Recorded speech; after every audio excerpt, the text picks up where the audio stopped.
Discuss कर रहे थे पेडेंटल्स, जिसमें हमने उसके एडिटिव्स व्हीकल वगैरह डिस्कस कर लिए थे। उसका हमने मटेरियल्स पर भी देखे थे, ग्लास, प्लास्टिक, मेटल, रबड़।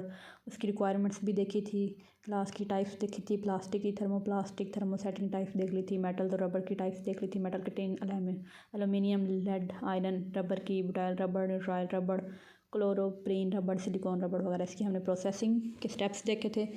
फर्स्ट वन वाज था cleansing of containers, closures and equipments.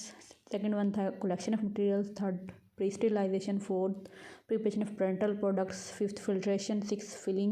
Seventh, sealing. Eighth, sterilization. Ninth, evaluation. And 10th, labeling and packaging. तो हम इसका जो स्टेप एवेल्यूशन है इसको डिटेल में डिस्कस करेंगे। इसके बाद बाकी स्टेप्स की डिटेल भी हम देखेंगे। Introduction to pharmaceutics to Ashok K Gupta में से। तो हम इसके एवेल्यूशन की बात करते हैं। तो इसको एवेल्यूट हम कर सकते हैं इन कुछ टेस्ट के ज़रिए। ये हमारे पास हैं, स्टेबिलिटी टेस्ट है, पारोजन टेस्ट है, क्लैरिटी टेस्ट है, लीकेज टेस्ट है, एसे स्टेबिलिटी वगैरह। तो इन सब के ज़रिए हम इसको एवेल्यूट कर सकते हैं। फर्स्ट वन है stability test. It is a testing procedure applied to products intended to be sterile before marketing. ये हमारे पे एक टेस्टिंग प्रोसीजर है जिसको हमने प्रोडक्ट्स के ऊपर अप्लाई करना होता है। मार्केट में भेजने से पहले उनको उनकी स्टेबिलिटी चेक करनी होती है हमने। To check that these products are free from all living organisms. ये देखना होता है कि इनके ऊपर किसी माइक्रो ऑर्गेनिजम्स का, लिविंग माइक्रो ऑर्गेनिजम्स का, ये किसी बैक्टीरियल माइक्रो ऑर्गेनिजम्स का कोई अटैक वगैरह नहीं है, ये उनसे फ्री हैं, पायरोजन फ्री हैं। तो हमने ये सब चेक करना होता है स्टेबिलिटी टेस्ट में। Sterility tests are performed on random samples from the batch and must be carried out under aseptic conditions. तो ये बैच में से कुछ ऐसे रैंडमली सैम्पल्स कलेक्ट करते हैं, उनके ऊपर ये टेस्ट परफॉर्म करते हैं। और हमने ये सारा कुछ जो है ना इसको एसेप्टिक कंडीशन के अंदर करना होता है ताकि कोई भी माइक्रो ऑर्गेनिजम्स आके इसके ऊपर अटैक ना करें। In order to avoid an accidental contamination of the product during the test using for example laminar air flow cabinet. बाद दफ़ा एक्सीडेंटल कंटामिनेशन हो जाती है हमारे पास प्रोडक्ट में, तो इसके एग्जांपल हमारे पास लैमिनर एयर फ्लो है, तो वो कैबिनेट में उस एयर फ्लो की वजह से भी कंटामिनेशन हो जाती है। Growth of microorganism if present in samples under test is usually checked by incubating our specified culture media at specified temperature for specified time. तो हमने माइक्रो ऑर्गेनिजम्स की ग्रोथ को चेक करना होता है, सैंपल को लेके उनको टेस्ट करना होता है। हमने पहले उनको इंक्यूबेट करके चेक करना होता है एक कल्चर मीडियम में, स्पेशल कल्चर मीडियम में, एक ख़ास टेम्परेचर पे, एक ख़ास टाइम पीरियड के दौरान हमने इन सब टेस्ट को परफॉर्म करना होता है। तो इसका प्रिंसिपल बेसिकली ये है कि कोई बैक्टीरिया या फंजाई किसी मीडियम में अगर हम उसको रख दें और उसके तमाम न्यूट्रिटिव मटेरियल, वाटर वगैरह, हम उसका टेम्परेचर जितना भी उसको फेवरेबल है वो सब उसको प्रोवाइड करें। तो हमें चेक ये करना होता है कि ऑर्गेनिजम्स इन सब न्यूट्रिशन वगैरह की प्रेजेंस में ग्रो करता है या नहीं। By and their presence can be indicated by the turbidity in the clear medium. तो इसकी हम प्रेजेंस, माइक्रो ऑर्गेनिजम्स की प्रेजेंस कैसे चेक कर सकते हैं कि अगर हमारे पास जो मीडियम है, क्लियर मीडियम था, अगर वो टर्बिड हो गया है तो ये हमारे पास इंडिकेट करेगा कि माइक्रो ऑर्गेनिज्म ग्रो कर गया। तो इसके स्टेप्स देखते हैं। हमारे पास पहला स्टेप है सिलेक्शन ऑफ सैम्पल साइज़। सबसे पहले तो हमने सैम्पल का साइज़ सेलेक्ट करना है। नंबर 2 है हमारे पास selection of quantity of products to be used. तो हमने जो क्वांटिटी प्रोडक्ट की यूज़ करनी है हमने पहले वो सिलेक्ट करना है। पहले हमने सैम्पल साइज़ सेलेक्ट किया, उसके बाद हमने क्वांटिटी प्रोडक्ट की वो सिलेक्ट की, उसके बाद हमने टेस्टिंग का मेथड सेलेक्ट करना है कि हमने किस मेथड से टेस्ट करना है। उसके बाद फिर हमने उसके जो रिजल्ट्स आएंगे उनको ऑब्जर्व वगैरह कर लेना है और फिर अपनी कैलकुलेशंस वगैरह दे देनी है। Observation and results is last step. Number of items in batch, minimum number of the items to be tested for each medium, parental preparations, antibiotic solids, ophthalmic and other non-injectable preparations, liquids, solids। तो इन सब की हमारे पास quantities वगैरह दी हुई हैं, तो ये आप देख लें, याद कर लें। नेक्स्ट हमारे पास method of sterility testing. Method कौन कौन से हैं स्टेरिलिटी टेस्टिंग के? मेम्ब्रेन फिल्ट्रेशन मेथड है और डायरेक्ट इनोकुलेशन मेथड है। तो ये दो मेथड हैं, इन दोनों मेथड के ज़रिए हम जो है ना स्टेरिलिटी टेस्ट को परफॉर्म कर सकते हैं। तो first one is membrane filtration method. The membrane filtration method require the test sample to first pass aseptically through a membrane filter capable of retaining microorganisms. तो इस मेथड में होता क्या है कि हमने जो सैंपल टेस्ट करना है उसको सबसे पहले हमने एसेप्टिक करना है, फिर उसको हमने एक फ़िल्टर मेम्ब्रेन में से गुजारना है ताकि कोई भी माइक्रो ऑर्गेनिजम्स हैं तो वो उसी फिल्टर के ऊपर आ जाए। Having normal porosity of 0.45 micron. जो फिल्टर मेम्ब्रेन की जो पोरोसिटी होनी चाहिए वो 0.45 माइक्रोन होनी चाहिए। And diameter of approximately 47 millimetre. उसका डायोमीटर जो है ना हमारे पास वो 47 मिलीमीटर होना चाहिए। After the filtration the membrane is removed aseptically from the metallic holder and divided into 2 equal halfs. Filtration हमने कर ली मेम्ब्रेन के जरिए, उसके बाद हमने मेम्ब्रेन को रिमूव कर देना है एसेप्टिकली मेटालिक होल्डर में से, मेटालिक होल्डर के अंदर किसी होल्डर के अंदर ही हम फिल्ट्रेशन मेम्ब्रेन को रखेंगे ना, तो उस होल्डर में से हमने फिल्ट्रेशन मेम्ब्रेन को हटा दिया और उसको फिर हमने 2 इक्वल हाफ्स में डिवाइड कर दिया। The first half is transferred into 100 ml of culture media meant for fungi and incubated at 20 to 25 degree centigrade for not less than 7 days। तो हमारे पास जो 1 हाफ होगा फर्स्ट हाफ, उसको हमने 100 ml ऑफ कल्चर मीडिया के अंदर transfer कर देना है, वो फंजाई को होगा। फिर उसको हमने 20 से 25 डिग्री सेंटीग्रेड पे इंक्यूबेट करना है और ये हमारे पास कम से कम 7 दिन के लिए होगा incubate. Other half is transfer into 100 ml of fluid thioglycollate medium and incubated at 30 to 35 degree centigrade temperature for not less than 7 days। तो दूसरा हाफ हमारे पास पोर्शन होगा, उसको हमने थाइग्लाइकोलेट फ्लूइड मीडियम के अंदर 100 ml को होगा, उसके अंदर हमने दूसरे हाफ को ट्रांसफ़र करना है। फिर उसको 30 से 35 डिग्री टेम्परेचर पे इंक्यूबेट करना है, उसको भी कम से कम 7 दिन के लिए हमने करना है और उसके बाद हमने ग्रोथ को ऑब्जर्व कर लेना है। तो इन दोनों मीडियम की ये बताई हुई है कि फ्लूइड थाइग्लाइकोलेट मीडियम में कंपोनेंट्स और क्वांटिटी कितनी होगी और फंजाई एरोबिक बैक्टीरिया में कंपोनेंट्स और उसकी क्वांटिटी कितनी होगी, तो उससे हम इस टेस्ट को वैल्यूएट कर लेंगे। नेक्स्ट हमारे पास direct inoculation method. The specified quantity of sample under test is drawn aseptically from the container. हमने एक ख़ास क्वांटिटी को सैंपल की जो थी उसको एसेप्टिकली कंटेनर में से बाहर निकाल लिया and transferred into the vessel of culture medium, और उसको बाद फिर हमने उसको कल्चर मीडिया के अंदर ट्रांसफ़र कर दिया। Mix the liquid with the medium and incubate for not less then 14 days। उसके बाद हमने इसके लिक्विड के साथ मिक्स कर देना है मीडियम को, उसके बाद हमने इसको इंक्यूबेट करना है 14 days के लिए। Observe the growth of microorganism in the medium, उसके बाद हमने इसकी ग्रोथ को ऑब्जर्व कर लेना है। फिर इसके बाद हमारे पास ऑब्जर्वेशन तो होंगी, उसके बाद फिर हमें इसका रिजल्ट आ जाएगा और हम कंक्लूड कर लेंगे कि ये हमारे पास इसकी एवेल्यूएशन हो गई, हमारे पास ये किसी लीकेज वगैरह से ये हमारे पास स्टेरिलिटी टेस्टिंग हो गई, इसमें कोई माइक्रोऑर्गेनिज्म की ग्रोथ नहीं है। Culture media is examined throughout the incubation period at intervals of microscopic evidence of microbial growth. हमने माइक्रोस्कोप के नीचे इसके एग्जामिन करना है। If no evidence of microbial growth is found the product is to be examined complies with the test of sterility. अगर कोई भी हमारे पास माइक्रोबियल ग्रोथ के एविडेंसेस नहीं पाया गया प्रोडक्ट में, तो हमारे पास ये हो जाएगा कि एग्जामिन हो जाएगा कि ये हमारे पास स्टेरिलिटी फ्री है। There is evidence of microbial growth, so retesting is performed using this same number of samples volumes to be tested in media as an original test। अगर हमारे पास कोई माइक्रोबियल ग्रोथ के एविडेंसेस मिल गए हैं, मतलब कोई थोड़ी बहुत हो गई है, तो फिर हमने दोबारा से टेस्ट परफॉर्म करनी है। उतने ही सैंपल पे उतने ही नंबर्स होने चाहिए, वॉल्यूम भी उतना ही होना चाहिए, उतना मीडिया होना चाहिए, वही ओरिजिनल टेस्ट हमने दोबारा से परफॉर्म करनी है। अगर तो हमारे पास कोई एविडेंस माइक्रोबियल ग्रोथ के नहीं पाए जाते, तो फिर हमारे पास प्रोडक्ट जो है ना वो हो जाएगा कि ये हमारे पास स्टेराइलिटी इसकी हो गई है, ये फ्री फ्रॉम ये स्टेराइल है, तो हमारे पास इसके अंदर कोई ग्रोथ नहीं पाई गई। थर्ड वन है there is evidence of microbial growth, so isolated identify the microorganism. The secondary test is performed using twice the number of samples. Preparation being examined pass test for sterility in case for there is no evidence of microbial growth. In case there is evidence of growth in the secondary test the preparation being examined fails the test for sterility. इस third में करते हैं क्या है कि अगर हमारे पास माइक्रोबियल ग्रोथ के कोई चांसेस हो गए हैं, एविडेंसेस मिल गए हैं हमें, तो फिर हमने उस माइक्रो ऑर्गेनिजम्स को आइसोलेट करना है, उसको आइडेंटिफाई करना है, फिर हमने दोबारा से टेस्ट परफॉर्म करनी है उसी सैंपल्स पर। तो उसके बाद अगर हमारे पास वो माइक्रोबियल ग्रोथ के कोई चांसेस नहीं है वहाँ पे, तो फिर तो हमारे पास नई सैंपल पास है। बट अगर फिर भी माइक्रोबियल ग्रोथ के हमारे पास एविडेंसेस हैं, फिर हमने उसको दोबारा रीटेस्ट करना है और उस पूरे जो हमारे पास बैच वगैरह होगा उसको दोबारा से भेज देंगे रीटेस्टिंग के लिए, और वो हमारे पास फेल हो जाएगा। तो इस तरह हम जिनके टेस्ट को परफॉर्म कर लेते हैं। नेक्स्ट हमारे पास pyrogen testing. Pyrogen testing define the process used by drug manufacturer to determine if bacterial toxin are present in vaccine and drugs that might cause fever when used to humans. ये होती क्या है कि हमारे पास ये एक मैन्युफैक्चरिंग प्रोसेस है जिसके अंदर हमने बैक्टीरियल टॉक्सिन्स वगैरह वैक्सीन के अंदर उनकी प्रेजेंस को डिटेक्ट करना होता है। ड्रग्स की वैक्सीन के अंदर अगर बैक्टीरियल टॉक्सिन हैं तो हमारे पास फीवर काज कर सकती हैं ह्यूमंस में। इसके हमारे पास जो है ना sham test, rabbit method test, limulus amebocyte lysate test, इसको लाल टेस्ट भी कहते हैं शॉर्ट एब्रीवेशन में। तो ये टेस्ट परफॉर्म करके तो हम पायरोजन टेस्टिंग कर लेते हैं। तो first one is sham test, उसके बाद रैबिट टेस्ट और फिर लाल टेस्ट। तो शैम टेस्ट में क्या करता है कि हमने प्रॉपर एक एनिमल को सिलेक्ट करना है टेस्ट के लिए। उसके लिए हमारे पास रैबिट मेथड हम यूज़ कर सकते हैं। रैबिट मेथड जिसको ओल्ड मेथड या इन विवो टेस्ट भी कहते हैं। एक हमारे पास पायरोजन टेस्ट है।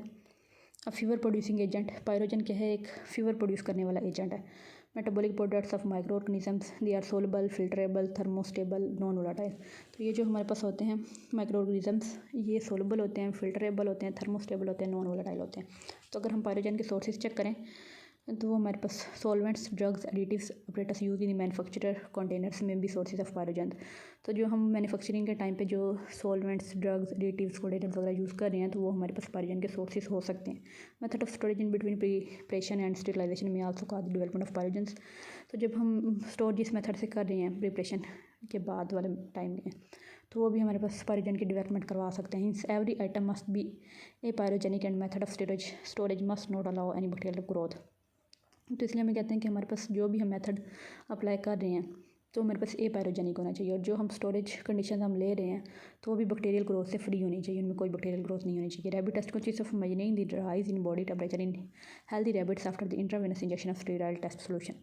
तो इस टेस्ट में होता क्या है कि हमने जो है ना हेल्दी रैबिट की बॉडी में एक स्टेराइल टेस्ट का सोल्यूशन इंजेक्ट कर देना है IV के थ्रू, इंट्रावेनस इंजेक्शन दे देना है। तो उसके बाद हम उसका बॉडी टेम्परेचर मेजर करेंगे, इस तरह हमारे पास ये टेस्ट परफॉर्म हो जाएगा। हम रैबिट ही क्यों चूज़ करते हैं, बाकी स्पीशीज़ क्यों नहीं? तो ये देखते हैं why the rabbit other species not predictable. बाकी स्पीशीज़ जो है ना वो प्रिडिक्टेबल नहीं है, इसलिए हम रैबिट को चूज़ करते हैं। Rabbit chosen for economic purposes, economic purposes के हिसाब से भी हमारे पास रैबिट ठीक है। Similar threshold pyrogenic response to humans, क्योंकि इसका थोड़ा बहुत ह्यूमंस के साथ थ्रेशोल्ड इसका सिमिलर होता है, और ये पायरोजेनिक रिस्पॉन्स भी इसका ह्यूमन से सिमिलर होता है, तो इसलिए हम इसको चूज़ करते हैं।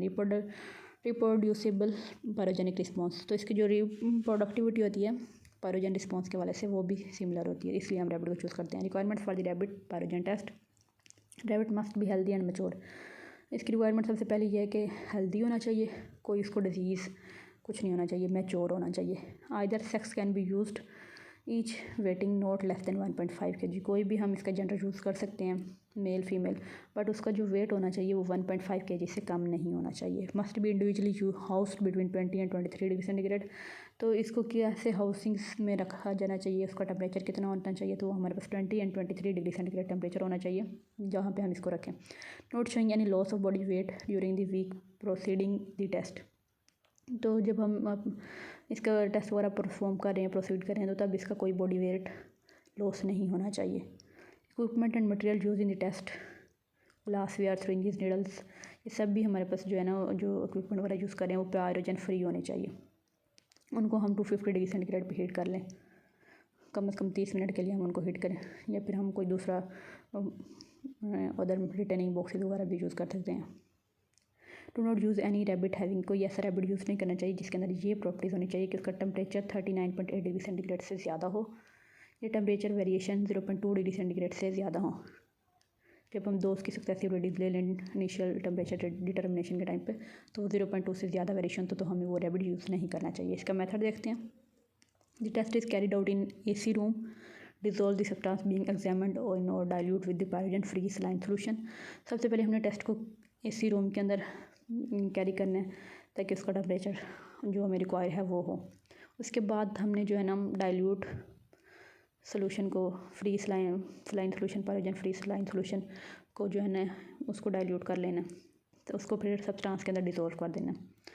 Once the liquid is being examined approximately 38.5 degree centigrade before injection. तो जो लिक्विड हम यूज़ कर रहे हैं उसको हमने इंजेक्शन से पहले 38.5 डिग्री सेंटीग्रेड पे गर्म कर लेना है, वार्म कर लेना। The amount of sample to be injected varies according to the preparation being examined and it is prescribed in individual monographs. The volume of injection is not less than 0.5 ml per kg and not more than 1 ml per kg of the body weight। तो जो वो हम injection का volume choose कर रहे हैं वो हमारे पास बॉडी वेट के हिसाब से 0.5 ml पर kg से कम ना हो और 1 ml पर kg से ज़्यादा ना हो। तो हमने उसकी जो है ना वेट को भी चेक करना है कि उसका वेट कितना होना चाहिए। Withhold water during the test, clinical thermometer inserted in the rectum of the rabbit for recording the body temperature. तो जो हमारे पास जो क्लिनिकल थर्मोमीटर यूज़ होते हैं इसी को हमने रैबिट की रेक्टम में इंसर्ट कर देना ताकि हम रिकॉर्डिंग के टाइम पे उसका बॉडी टेम्परेचर मेजर कर सकें। Two normal reading the fractal thermometer should be taken prior to the test injection at an interval of half an hour and its mean is calculated. दो normal हमने readings ले लेनी है IV injection देने से पहले, रेक्टल टेम्परेचर के से हमने रीडिंग्स ले लेनी है और फिर हमने उनका मीन निकाल लेना। Which is the initial temperature of the rabbit, वो हमारे पास जो इनिशियल टेम्परेचर रैबिट का था उसके इक्वल होना चाहिए। Solution under test is injected slowly through an ear vein in the volume of 0.5 to 10 ml per kg of the body weight. तो जो हमारे पास सोल्यूशन होगा जो हमने IV के थ्रू या रैबिट में इंजेक्ट करना है, तो उसको हमने रैबिट के जो है ना एयर वेन के थ्रू उसको इंजेक्ट करवाना है और स्लोली इंजेक्ट करवाना है, और उसका जो वॉल्यूम होना चाहिए वो 0.5 to 10 ml पर kg होना चाहिए बॉडी वेट के हिसाब से। Record the temperature of each rabbit in an interval of 30 minutes for 3 hours after the injection. तो हमने हर 30 मिनट बाद जो है ना रैबिट का टेम्परेचर रिकॉर्ड करना है, और हमने ये प्रोसीजर 3 घंटे तक परफॉर्म करना है, मतलब कि 3 घंटे तक हम 30-30 मिनट के वक्फे से उसका टेम्परेचर लेते रहेंगे, चेक करते रहेंगे। The difference between the initial temperature and the maximum temperature recorded for a rabbit is taken to be its response.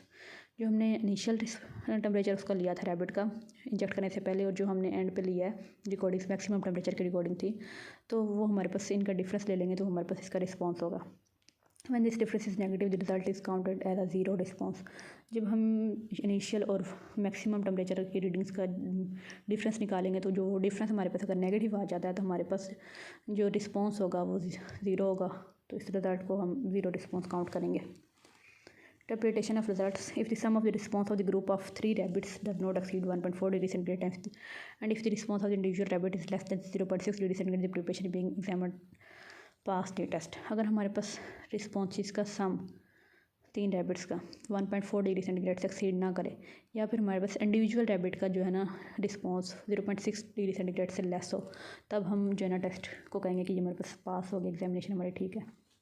If the response of any rabbit is 0.6 degree centigrade or more, or if the sum of the response of 3 rabbits exceeds 1.4 degree centigrade, continue the test using 5 other rabbits। अगर हमारे पास 0.6 degree centigrade से जो है ना वो response बढ़ गया है रैबिट का इंडिविजुअल का, और हमारे पास अगर 3 रैबिट्स के सम का भी रिस्पॉन्स 1.4 डिग्री सेंटीग्रेड से बढ़ गया, तो फिर हम और 5 रैबिट्स पे ये एक्सपेरिमेंट परफॉर्म करेंगे। If not more than 3 of the 8 rabbits show individual response of 0.6 degree centigrade और more, if the sum of the response of the group of 8 rabbits does not exceed 3.7 degree centigrade, the preparation of being examined passes the test. वो कहते हैं कि हमारे पास अगर जो है ना 8 में से 3 का 0.6 रिस्पॉन्स शो हो रहा है, या फिर हमारे पास जो है ना 8 रैबिट्स के ग्रुप का रिस्पॉन्स हमारे पास जो है ना वो 3.7 डिग्री सेंटीग्रेड से एक्सीड नहीं कर रहा, तो हमारे पास टेस्ट पास हो गया, इसकी एग्जामिनेशन ठीक है। तो इस तरह हम इसका कैलकुलेट कर लेते हैं कि हमारे पास ये टेस्ट परफॉर्म हो गया। तो ये हमारे पास रैबिट पायरोजन टेस्ट हो जाता है, तो इस तरह हमारे पास वो पायरोजन से फ्री होता है। तो ये हमने पायरोजन टेस्ट कंप्लीट पढ़ लिया। इसमें अब हमारे पास लाल टेस्ट रह गया, वो देख लें। Limulus genera of crab amebocyte active components is derived from the crab blood cell lysate component is obtained by separating amoebocytes from the plasma and then lysing them। तो हमारे पास जो लाल की फुल फॉर्म है लेमुलस अमीबोसाइट लाइसेट है। Limulus जो है वो crab का जनर है। अमीबोसाइट के हमारे पास एक्टिव कंपोनेंट है, क्रैब ब्लड सेल्स से जो ड्राइव होते हैं। लाइसेट हमारे पास जो है ना अमीबोसाइट्स के प्लाज्मा को जब हम लाइस करते हैं तो वहाँ से हमारे पास ऑब्टेन होते हैं। तो ये हमारे पास इन विट्रो मेथड है। बैक्टीरियल एंडोटॉक्सिन की प्रेजेंस और कंसंट्रेशन को ड्रग्स और बायोलॉजिकल प्रोडक्ट्स के अंदर मेजर करने के लिए LAL test in vitro method use to detect the presence and concentration of bacterial endotoxin in drugs and biological products. Lysate is collected by puncturing the hearts of mature crab। This method is simple, rapid and of greater sensitivity than the rabbit test। इसमें हम क्या करते हैं कि हमारे पास जो mature crab होता है उसके हार्ट को पंचर करके तो लाइसेट वहाँ से कलेक्ट करते हैं, जो हमारे पास सिंपल, रैपिड और ग्रेटर सेंसिटिविटी है as compare to rabbit test के। इसका प्रोसीजर क्या होता है कि हमने preparation being examined is added to the lysate. जो प्रिपरेशन को हमने एग्जामिन करना है उसको हमने lysate 0.1 ml test sample and 0.1 ml LAL reagent. तो ये हमारे पास लाइसेट बना देंगे। सैंपल टेस्ट और लाल रीएजेंट मिल के हमारे पास लाइसेट बनाएंगे। उसके अंदर हमने अपनी प्रिपरेशन को ऐड कर देना। Derived from blood cells of horseshoe crab, जो कि हमारे पास हीरोस शू क्रैब के ब्लड सेल से ड्राइव किया गया होगा। Incubate for 1 hour at 37 degree centigrade and mixture in analysed. इसको हमने 1 घंटे के लिए 37 डिग्री सेंटीग्रेड पे इंक्यूबेट करना है, फिर इस मिक्सचर को एनालाइज करना है। The result of the reaction is turbidity precipitation और gel formation of the mixture. इसका जो रिजल्ट आएगा वो हमारे पास टर्बिड होगा, उसमें प्रिसिपिटेट्स बने होंगे, उसके अंदर जेल फॉर्मेशन, जो उसका मिक्सचर वगैरह हो सकता है। This is used for the quantitative measure to estimate the endotoxin pyrogen test. ये हमारे पास क्वांटिटेटिव मेजर है एंडोटॉक्सिन के पैरोजन को एस्टिमेट करने का, उसको मेजर करने का। The rate of the reaction depends on the concentration of endotoxin, pH, temperature, presence of clothing enzyme and proteins in lysate. तो ये जो रिएक्शन हमारे पास डिपेंड किन चीज़ों पे करता है, वो हमारे पास पीएच है, टेम्परेचर है, क्लोटिंग एंजाइम्स, प्रोटीन्स वगैरह जो लाइसेट के अंदर एंडोटॉक्सिन की प्रेजेंट है, तो ये उन सब चीज़ों पे हमारे पास इसका रेट ऑफ रिएक्शन डिपेंड करता है। इसके अगर हमारे एडवांटेजेस की बात करें लाल टेस्ट की, तो ये लेस वेरिएबल है, विट्रो टेस्ट है, इसको परफॉर्म करना ईजी है, ये मोर सेंसिटिव है, लेस एक्सपेंसिव है और ये टाइम भी कम कंज्यूम करता है और ये हमारे पास क्वांटिटेटिव रिजल्ट्स देता है। नेक्स्ट हमारे पास clarity test. Particulate matter is defined as unwanted mobile insoluble matter other than the gas bubbles present in the given product. The presence of the foreign matter in parental preparations is very dangerous, especially when its particle size is larger than the size of red blood cells. It can block the blood vessels. इसको हम define ऐसे करते हैं कि हमारे पास unwanted mobile insoluble matter other than the gases bubbles जो कि प्रोडक्ट के अंदर प्रेजेंट होते हैं, या फिर हमारे पास फॉरेन मैटर की प्रेजेंस पेरेंटल प्रिपरेशन के अंदर वो बहुत ज़्यादा डेंजरस होती है, स्पेशली अगर हमारे पास पार्टिकल साइज़ RBCs के साइज से ज़्यादा है तो, और ये ब्लड वेसल्स को ब्लॉक कर देती है। इसकी परमिटेड लिमिट्स वगैरह पार्टिकल साइज़ की और मैक्सिमम नंबर ऑफ पार्टिकल्स पर ml दी हुई हैं, तो ये आप देख सकते हैं। इसके बाद नेक्स्ट हमारे पास methods, visual method, counter method, filtration method, light blockage methods for identification of particles. तो ये हमारे पास 4 मेथड्स हैं। विजुअल मेथड जो कि हमारे पास ब्लैक और वाइट बोर्ड के अगेंस्ट किया जाता है। काउंटर मेथड हमारे पास रेजिस्टेंस को बढ़ा देता है 2 इलेक्ट्रोड्स के दरमियान ओरिफिसेस जिनमें से जब पास करवा रहे होते हैं तो पार्टिकल्स को। फिल्ट्रेशन में मेथड में हमारे पास क्या होता है कि हमने जो है ना पार्टिकल्स को फिल्टर करना है और उनको एनालाइज करना है। लाइट ब्लॉकेज मेथड में क्या करता है कि हमने लाइट के पाथ को ब्लॉक कर देना। Method of identification of particles में क्या करते हैं हम X ray, powder diffraction, mass microscopy, polarise light microscopy या CM माइक्रोस्कोपी वगैरह करते हैं। नेक्स्ट हमारे पास leakage test. It is desirable that all the parenteral preparation which are filled in ampoules must be hermetically sealed. जितनी भी हमने पेरेंटल प्रिपरेशंस बनानी है एम्प्यूल्स के अंदर फिल करनी है तो हमारे पास हर्मेटिकली सील्ड होनी चाहिए अच्छे से। Ampoules are immersed in 1% of methylene blue solution in a vacuum chamber under negative pressure.